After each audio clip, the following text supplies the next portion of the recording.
All right, we're going to hop into it. We'll see how this goes. There's one outer tier 2 tower left. Oh my god. That is destruction. Yeah, this is, and 747 has got 4 people on him right now. Clockwork moves in with the hookshot. Cogs him in. They're trying the best to kill him. He will end up going down. That's a huge gold bounty, but now here comes the rest of the party. Moo going in and just mopping up Swindle, just getting a huge illuminate there, and the second Ember Spirit has the opportunity to attack somebody. This Oracle is going to be very, very sad as well. Look, Keeper Light just pulls monkeys back into the fight. Yeah, all right. Wow. I caught the end of that. I'm looking at the net worths right now, and they're all... This is what should be happening through the opens. So, yeah, 24-4. It's a hard life. We had a Nature's Prophet in this game for a little while. They tried to Huskar him. I'm imagining it just didn't work out. He doesn't have his... No. Yeah, this is bad. Chen is almost highest net worth in this game with an Alchemist in it. Z-Freak God. This guy. Yeah, well, to be fair, he's just been... The Alchemist looks like he's just been fighting this game. Doesn't look like he's been farming at all. He just... He got... Like, he doesn't have any items. He literally started fighting before he finished an item. Yeah. Well, damn. You know you're being thoroughly run through the cleaners when your opponents have an Alchemist that feels confident against you sans items. Well, they're trying to chase here, and they've caught Moo. He does have a Remnant, though, and yeah, he's just going to be able to walk away.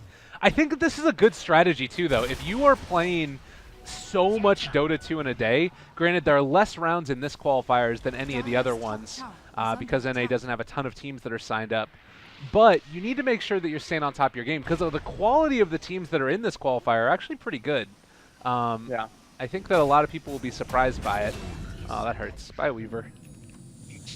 Yeah, no, I agree. And we've seen this in qualifiers past, right? Or especially open qualifiers past. As teams have to go through them, they try to get the fastest strategies they can so that they aren't burnt out. A very rare missed micro there by the Chen creeps from Z-Freak. It looked like he panicked just a little bit, but it shouldn't end up making a big difference. Moo coming in, and he is just going to burn down the competition. Yeah, I mean, they've got a shrine. Actually, you know, Huskar here may be able to turn it back around. He's going to be healed back up to full off of this, I believe, and might be able to take down another armlet toggling 747. All right, and they're fine for the moment. Jump in, and Monkeys is just going to find another kill. Yeah, this is painful. Yeah. Oh, he might just... Nope, there we go. Maybe, possibly. All right, 747 could die to this. He's got a ton of regen. He needs to armlet toggle effectively. He got it. Oh, wow. Yeah, he got it. It's hard to toggle that with Burning Spears. He had 4 stacks of Burning Spears on him when he toggled that. That shouldn't even be possible, to be honest. That's a lot of DPS. Well, Moo is almost out of mana, but you do still have Melons here on the Coddle. I feel like Coddle is just that hero. He is...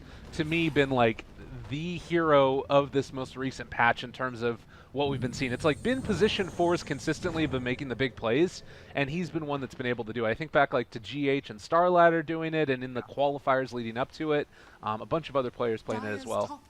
So he's got 30 games so far this patch in Pro Dota, which really isn't that much, but usually I think the thing with Keeper Light, both in this meta and in past metas, is when you see him in a game, either he is the largest visible factor for creating the space for success, or the single most visible factor for a team crumbling. Right. He wins exactly half his games in terms of Pro Dota this patch, but when a keeper doesn't work out, it really doesn't work out. But otherwise, like we're seeing Swindles, a free TP. He's basically a pit lord, right, for his entire team every time they have a fight. He's a well for everybody in terms of mana control. He pushes out waves all across the map, and there's just nothing that the Dire can do about it because they're so far behind. That's a neat little play there by the Oracle.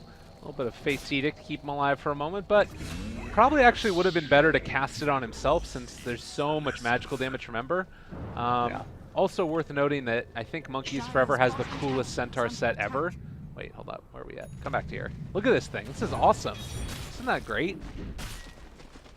So it looks like I just got some Veggie players playing in a tournament. So I'm suspecting that there's going to be starting a draft here very soon. Okay, we have a... If they haven't started already. This game, I think, is pretty much over. and this team wipe is probably the GG. So the perfect time to switch over. Yeah, I think that there's still going to be the 5-minute delay roughly before we can get into it. Well, But, I'll scout it out and I'll let you know when it's ready. All right, sounds good. We'll probably have to take a quick little break as well. You know, run some ads, pay the bills, have a sellout moment. Everybody loves it, which will be great. Let me see. Yep, there we go. I actually have a Dota 2 game coordinator issue, so I need the IP of that game before. I gotcha. All right, so I'm going to switch over to this real quick. As soon as this game is over, we will hop out, take a quick commercial break, and probably come back into the first Veggies game, as Complexity has already taken their first win in these open qualifiers. I might be speaking too soon. Who knows? What's the comeback potential here? How do you come back into this game? Complexity all have simultaneous strokes. Yeah. Electrical outage, maybe. Huskar disconnected at the end there. Yeah, this is feeling pretty done. Well, yeah, we'll just wait for the GGs here, see if they actually decide to finish off the other ones. But definitely, to me, Complexity is the team that I'm most expecting to win this open qualifiers. For the record, that wasn't a rage quit. Okay. This is fair of them. I like it. It's probably over. That's a very, that's a very... Talk about hedging your bets, right? I don't want to speak too soon. Yeah. But it's probably over. Point fingers, I don't want to name names. I'm just saying. Yeah. Our team probably already won this, is thinking the Weaver. We might as well quit now. Definitely. That's great.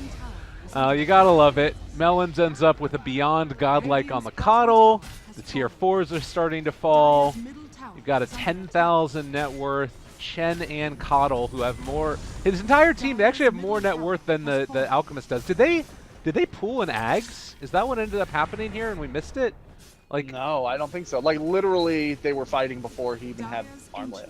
They were. By the time I got in this game at 6 minutes, the Alchemist looked like he had been out of lane for 4 minutes. I'm not even kidding. Like, they had every tower except one half of one tier 2. All right.